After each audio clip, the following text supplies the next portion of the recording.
Hello, Canon EOS photographer Randall and Rueff here, and today I got a little special treat for you. This is the Polaroid 600 land camera.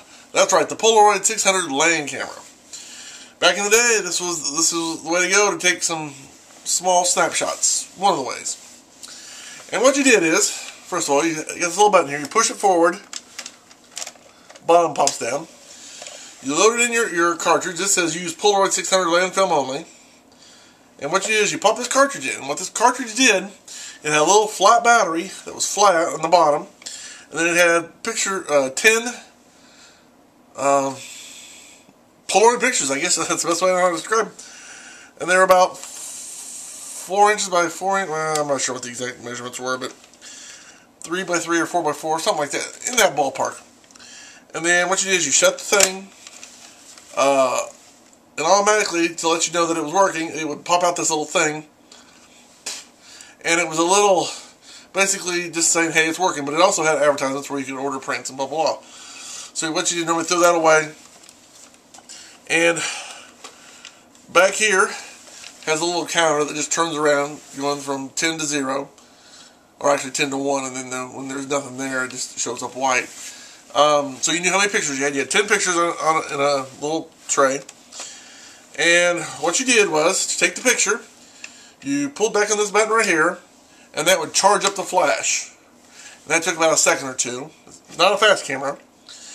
Then, when you were ready to take the picture, you could just pull back all the way, and it took a picture, and it snapped. And what it did is it recorded the image on that film, and then it spit out the picture, and you had the picture there. And at the bottom of the picture was this little white bar where you could write stuff on information like, ooh, we're here at Walt Disney World, 1999, or whatever year it was. And that little thing had chemicals in it, and the chemicals over about a minute would develop the picture into a full picture that stayed there once it was done developing. And a lot of people, you just put it in your pocket or put it in your purse and move on. So it was a neat way to record some images. Now, I'm not real sure whether this is the sensor or this is, I don't know. I'll have to look that up. But part of me thinks this is part of the sensor because it's got a little thing here that makes it darker. That may be like an on-off switch. I don't know, but it's got, well, I don't know if you can see it, but when I push it this way, it has a little plastic thing that comes around with a little stripe line. So I don't know if that's to make it darker or change the exposure, or if it's an on-off switch. It looks like it would be some kind of exposure thing, but I don't know. Another thing you want to notice is that when the viewfinder and the actual shutter are in two different locations, they're close together, but they're not the same. So you're not what you're looking through, you're not going to see exactly through the shutter. So that's a little bit of a downside, but not. I mean, you can get used to that. No big deal.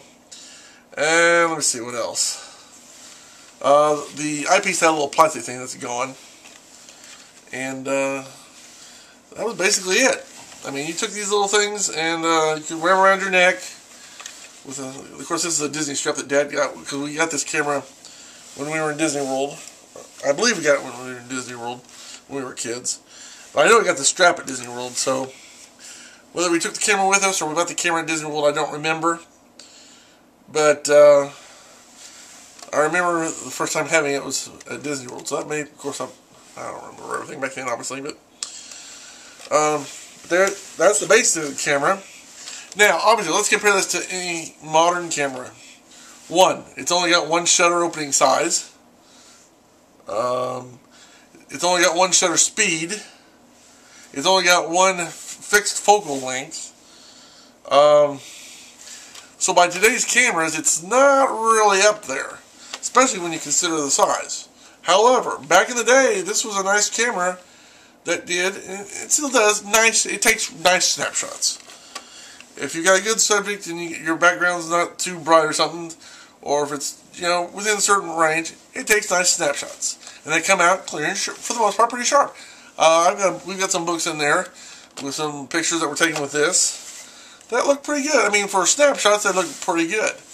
So back in the day, this was a good piece of equipment, and I think some places still carry this film. You may have to look around on eBay or something, but some places still carry it. And in fact, most of them nowadays are a lot. The ones I've seen recently are a lot thinner, and you got a little handle grip on here. You can hand hold them, and they look more like binoculars than this old camera. But that's the Polaroid 600 camera. I just wanted to give you a little brief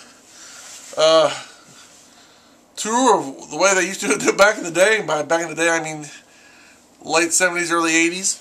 And there it is. Polaroid lane camera, 600. Autofocus 660.